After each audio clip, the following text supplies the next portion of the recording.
उत्तरी अमेरिका का नवादा रेगिस्तान अपनी गोपनीयता और रहस्यमय चीजों के लिए मशहूर है और यही स्थित है एरिया 51, एक ऐसी रहस्यमय जगह जहां अमेरिका के सीक्रेट रिसर्च और युवकों को लेकर दुनिया भर के वैज्ञानिक और तर्कशास्त्री चर्चा करते हैं। कई लोगों का मानना है कि एरिया 51 में यूएफओ और एलियंस का अस्तित्व है, लेकिन कई वैज्ञानिक इससे इनकार करते हैं। उनके पीछे का रहस्य जानने के लिए आइए हम पहले यह जान लें कि आखिर एरिया 51 है क्या। 1947 न्यू मैक्सिको में एक अनआइडेंटिफाइड फ्लाइंग ऑब्जेक्ट यानी यूएफओ दुर्घटनाग्रस्त होता है। कहा जाता है कि एक उड़ते हुए उड़न तस्तरी जमीन पर आ गिरी थी और उसमें एलियन सवार थे। इस दुर्घटना की जानकारी पूरी दुनिया में आग की तरह फैल गई। जैसे जैसे इन खबरों ने जोर पकड़ना शुरू किया, अमेरिका में एरिया 51 को रिस्ट्रिक्टेड जोन घोषित कर दिया। जमीन के अंदर अंडरग्राउंड सेंसर लगा दिए गए, यहाँ तक कि किसी इंसान के इस इलाके में घुसते ही गोली मार देने का आदेश दे दिया गया।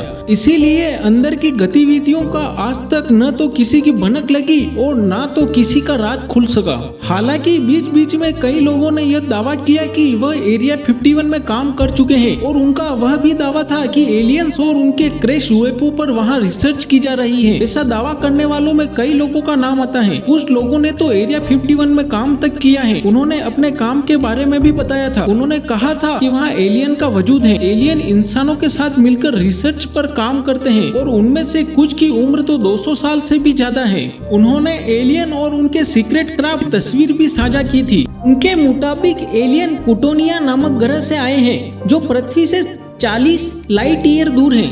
इंसान को वहां पहुंचने में 40,000 साल लग जाएंगे।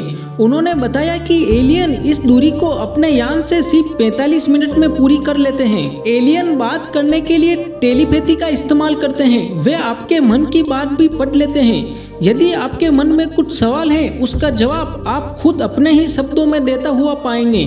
इन सबूतों के बाद उसके अस्तित्व को नकारना लगभग नामुमकिन है, पर आधिकारिक रूप से इन सभी तथ्यों को झुठला दिया गया है। अब चाहे जो भी हो, समय के साथ सच सामने आ ही जाएगा। सुपर पावर मिस्ट्री को लेकर दुनिया की हैरानी बढ़ती गई और यह हैरानी तब चरम पर जा पहुंची जब 1996 में अमेरिकी सरकार ने नोएडा के निर्जन हाईवे 375 का नाम बदलकर एक्स्ट्रा टेरिशियन हाईवे रख दिया। इतनी गोपनीयता बढ़ती गई कि अमेरिकी सरकार के किसी नक्शे तक में इसकी कोई जानकारी नहीं है। लेकिन 1955 में पहली बार Vietnam war Central Intelligence Agency CIA ने इस इलाके के होने को स्वीकार किया। फिर 2013 में जब CIA ने अपने दस्तावेजों का मीडिया के सामने पहली बार जिक्र किया तो पूरी दुनिया के कान खड़े हो गए। इस रिपोर्ट में इस बात की पुष्टि की गई कि यहाँ पर अमेरिका का सीक्रेट एयरबेस है, ना कि कोई एलियन यूएफओ। साल जब सन 1988 में जब सोवियत रूस और अमेरिका के बीच विंटर युद्ध चल रहा था,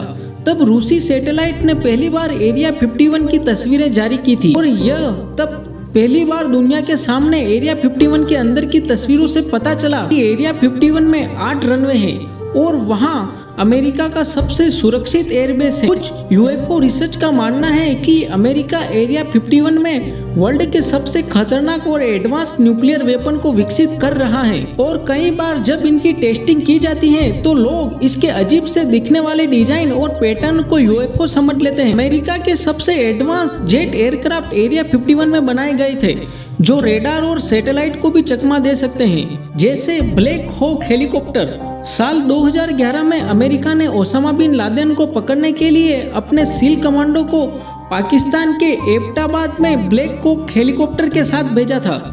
इस टेक्नोलॉजी वाले हेलीकॉप्टर के चलते पाकिस्तान को कानो कान खबर तक नहीं लगी। अमेरिकी हेलीकॉप्टर उसकी सीमा में पहुंच गए थे, सर्जिकल मिशन को अंजाम दे दिया था। इसमें से एक हेलीकॉप्टर में गड़बड़ी आने पर उसे अमेरिकी सील कमांडो ने नष्ट कर दिया था ताकि यह टेक्नोलॉजी और किसी के हाथ में ना लगे। अमेरिकी एयरफोर्स और नासा अपने इस टेक्नोलॉजी को दुनिया से छिपा कर रखना चाहते थे। अमेरिका के अनुसार वह इस टेक्नोलॉजी को पहले भी यूज कर चुका है। शायद यही वजह है कि कभी इंग्लैंड का गुलाम रह चुका अमेरिका दूसरे विश्व युद्ध के बाद दुनिया का सबसे सुपर पावर्स देश बनता चला गया और एरिया 51 का रहस्य गहराता चला गया, जहां एडवांस टेक्नोलॉजी को सीक्रेटली डेवलप कर रहा था। आज लगभग 60 साल बाद अमेरिकी एयरफोर्स दुनिया की सबसे बेहतरीन एडवांस एयरक्राफ्ट और एडवांस टेक्नोलॉजी की वजह से नंबर 1 एयरफोर्स में आते हैं। इस तरह हम यह तो नहीं कह सकते कि वहाँ किस तरह के प्रोजेक्ट पर काम किया जा रहा है, लेकिन इतना जरूर है कि वहाँ काम करने वाले लोग भी एरिया 51 की तरह ही अपने अंदर अनेक रहस्य समेटे हुए हैं।